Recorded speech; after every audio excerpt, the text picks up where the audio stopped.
Hello and welcome to your astrological vibrations for Friday, April 5th, 2024 by Gaia Blooming. I'm Mimi and our energy mantra for today is I am receptive to my divine soul flow. And I think that's a thing. To be receptive to the truth of who you are, knowing that you may not know all the pieces, but just that you're willing to receive yourself, receive and be yourself. And I think that's a big part of these energies we're working. So today we're going to talk about Venus moving into Aries, which it's about to do in about 3 hours from the recording of this. So this will be out before it shifts.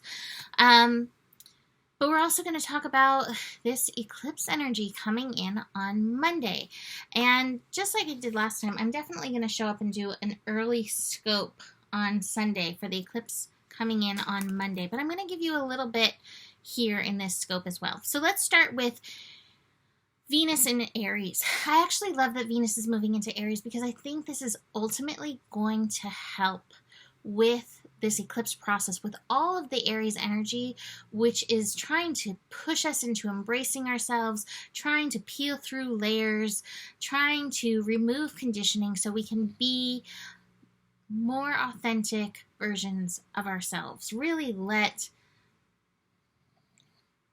our colors become unmuted. You know, we are bright rainbows, like that rainbow back there. We are all beautiful, a beautiful spectrum. We all have beautiful, vivacious color to bring forward. And yet, life has been like, just turn it down a tad. What is that? Like Ross and Friends, where he's like, that, society's kind of done that. So it's time to go like, woo, we're amping this up.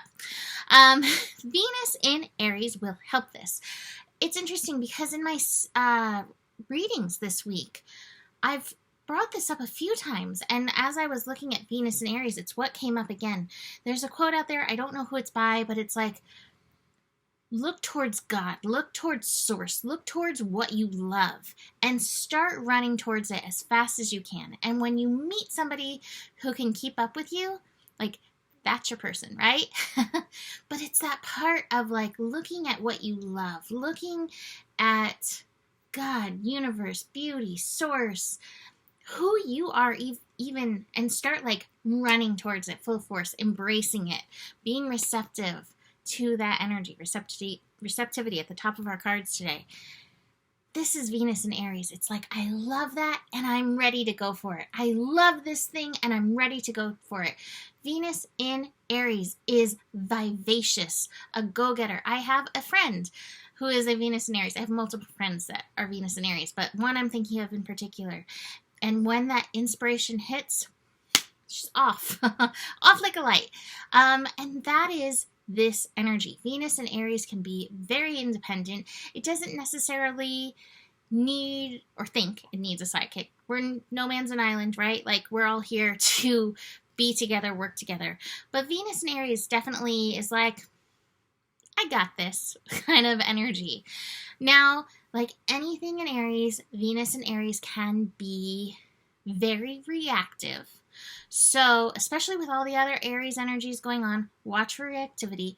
And just know when Venus moves into Aries for a little bit, not even quite 24 hours, but we'll have Venus at that 0-degree energy for a good portion of Friday. And the world may feel a little graceless, and you may not be able to hold back that reactivity. We also are moving into dark of the moon energy.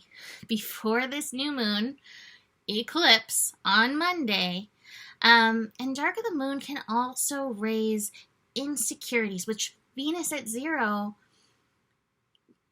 it's like a hole in the wall where things can get through, and so those insecurities might get through. Once Venus in Aries starts getting going, you may be able to really easily brush off anything that feels like an insecurity. But today, at that 0 energy, you may be like, maybe I'm not lovable, and all the things that can come up, right? Maybe who I am is not lovable, and that's why everybody tried to tone me down. Be aware of this. This is all part of this ongoing healing work. But watch your reactions to this. You don't have to prove that you're lovable to anybody. You just got to love yourself.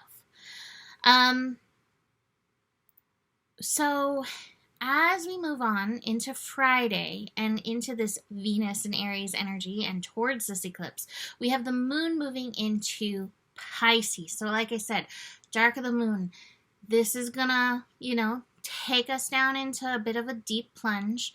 It's interesting, I think. I have the past lives card. I do. This was the first card that came out today. Past lives card. Pisces energy can always dig us into past life energy. And I believe that who we are is a combination of all of the selves that we've ever been. I have a weird belief. So I feel like the soul and the spirit are different, and I don't know which is which, but I feel like one part is like this eternal part, and another is like a flavor that we add to the overall recipe through every lifetime. So I always say like the spirit is like the flavor. And so we have like all of our past spices, the pepper, the saffron, the garlic, the sugar, whatever. We have all of those ingredients that are still attached to us. And some of those ingredients, we still have to work to heal so that they can be their full flavor selves, right? And so with the moon, that is the first time I've ever explained it like that, but I kind of like it. What do you think? Do you like that? Does that make sense to you? I'm building a recipe. So moon in Pisces can bring these energies up. Not to mention, actually when I look at the chart, but not to mention, Mars, Saturn, and Neptune. Neptune hanging at those final degrees of Pisces. It's at 28 degrees now. It's heading towards 29. These energies are also pushing up these old cords, these old karmic lessons around who we were and who we are, who we are from who we were, those things that we still need to work through. So be aware of weirdness in your dreams or whatever that may be coming up. And just beware that anything that you're facing, it's usually so much more multi-layered than just this lifetime.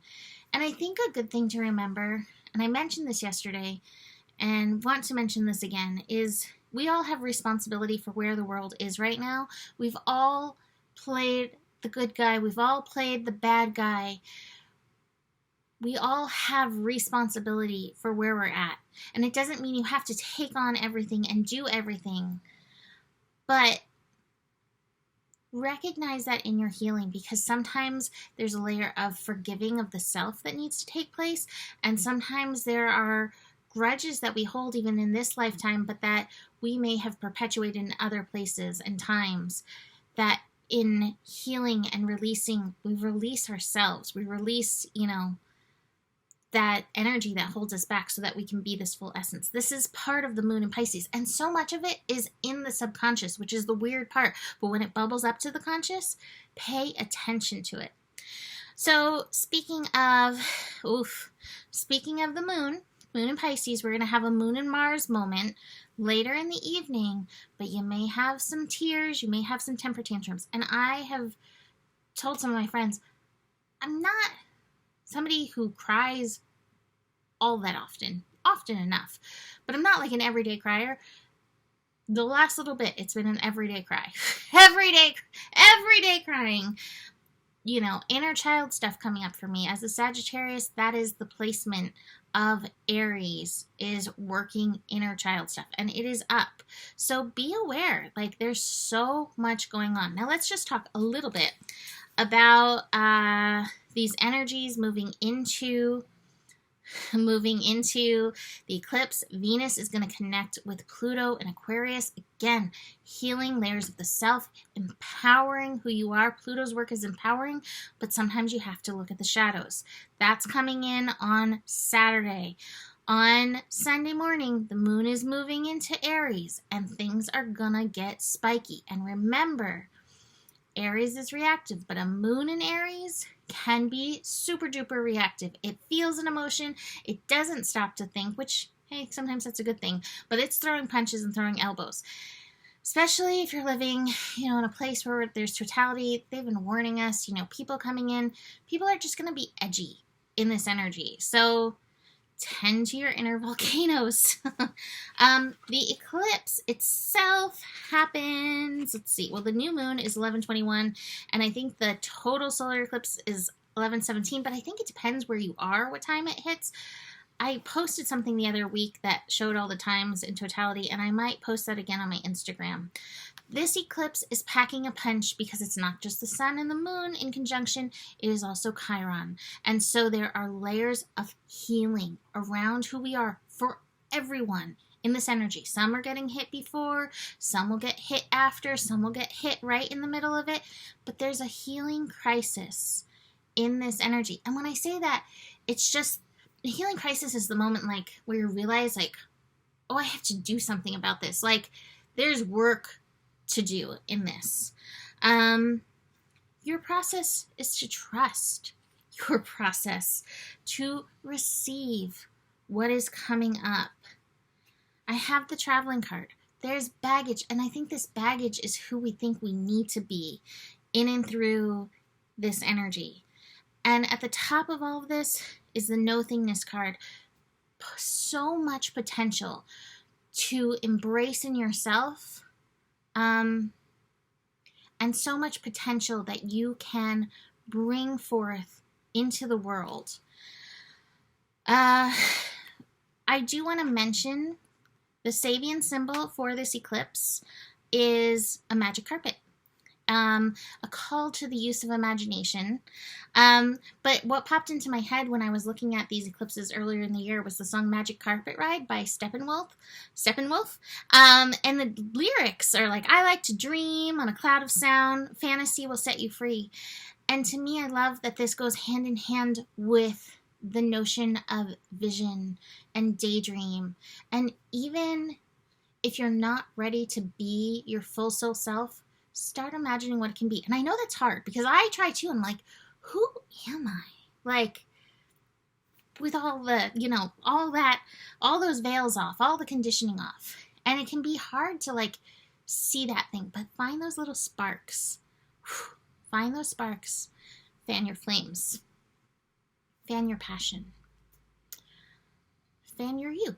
All right. So I'm going to leave that here for today. Like I said, I will do a scope early on Sunday about the eclipse on Monday. You can always book a reading. Email me, mimiclark@gmail.com. And the better it gets, the better it gets. There's more than enough love in the world for you. You have the power, and remember who you are, for you are the solution. Namaste.